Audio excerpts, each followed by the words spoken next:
Hey guys, what's up? Dingo Crikey here with another episode review for Transformers Robots in Disguise.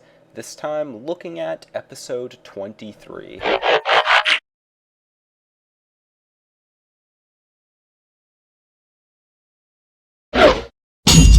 So, coming out of episode 23 of Robots in Disguise, I feel as though it features some of the worst things about the show overall, but also some of the best. In relation to other cartoons, it features some really overdone tropes in the subplot and theme of the episode. However, it also keeps the episode being somewhat fun by introducing some characters that we really don't see in Transformers that often, along with some situations, which may be done a lot in other cartoons but are a little bit different for Transformers.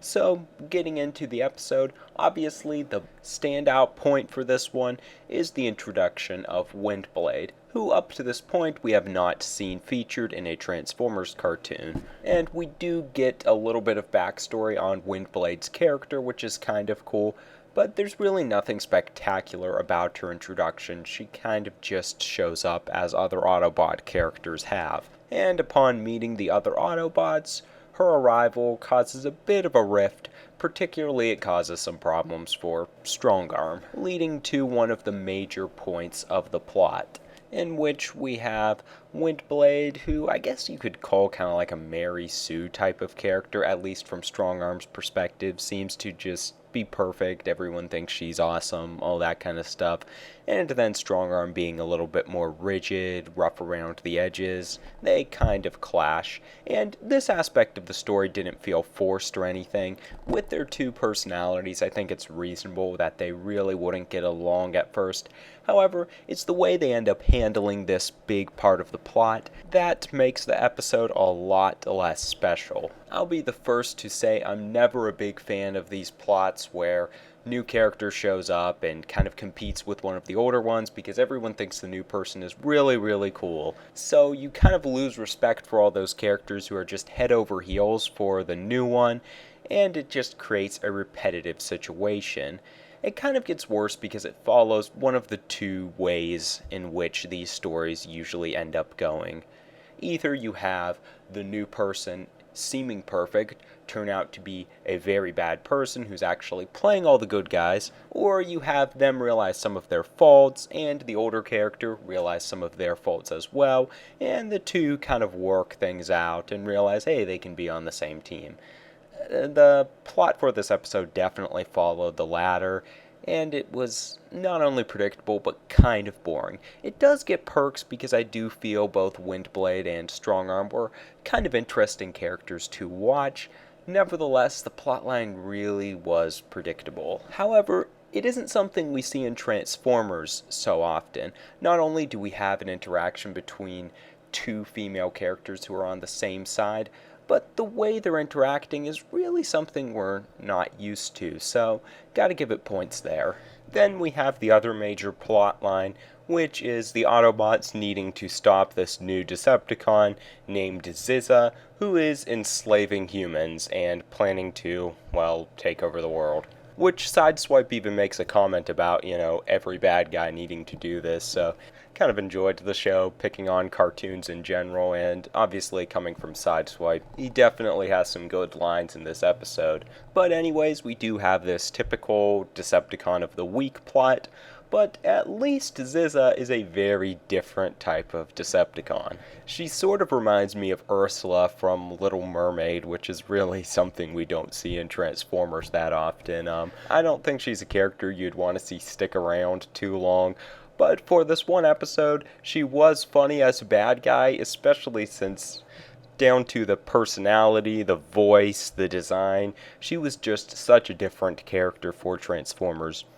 Not one of them I'll be asking for a figure of anytime soon, though. Outside of her being a funny character, the plot with her also was a little bit more creative than some of the other Decepticon stories. Yeah, usually they kind of have their own little thing, but her using the humans and having them fly around in the planes or attack the Autobots on ground level was kind of fun to see, because sometimes when they do these stories, they get really worked up and serious about it, but this time they kind of just made fun of how little humans can actually do, having them grab like pitchforks and shovels to fight the Autobots with.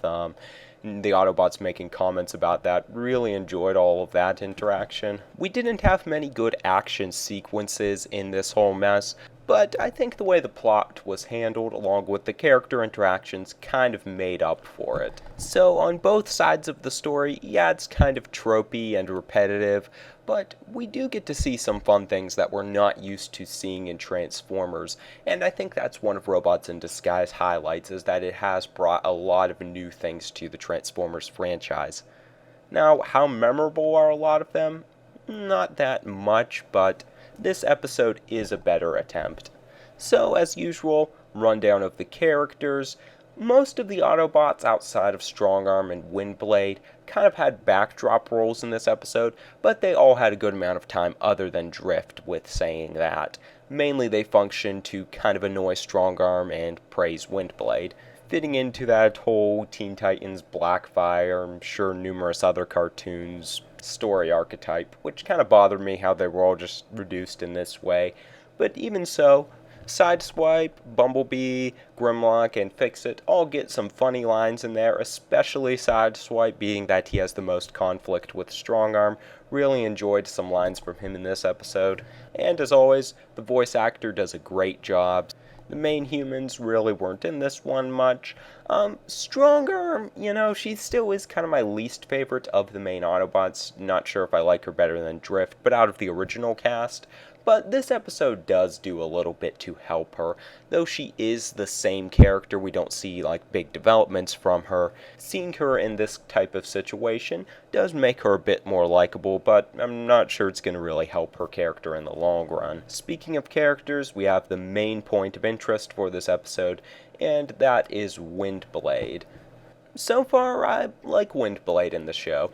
Now, she does just kind of come off as one of those tough femme fatale characters. As I've seen a lot of people have been attributing that trope to her, I can agree with that, but still, she does bring something different to the cast. And she's a very lively character, has great voice acting from what we've seen, which really brings out her whole attitude and makes her memorable, in my opinion. I really hope they bring her back more often than they've done with Jazz, as that was probably my biggest complaint with her characters, just that they're already reducing her to a recurring character.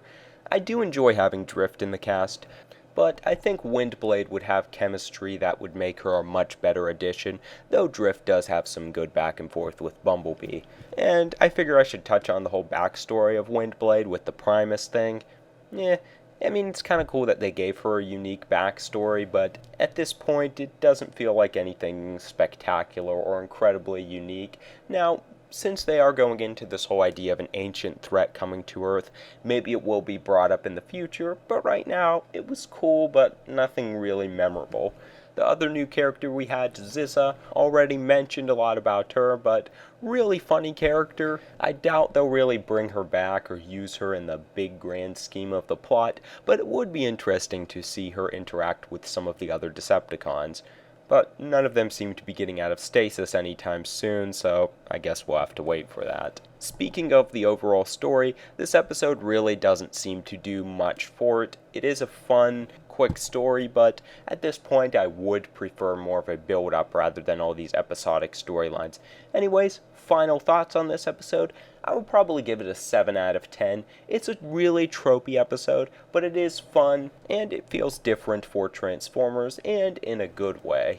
So, those are my thoughts on it. You guys can leave yours in the comment section below. What did you think of this episode? Did you like the introduction of Windblade? And do you like how Robots in Disguise is really going out of the box with its storylines and characters?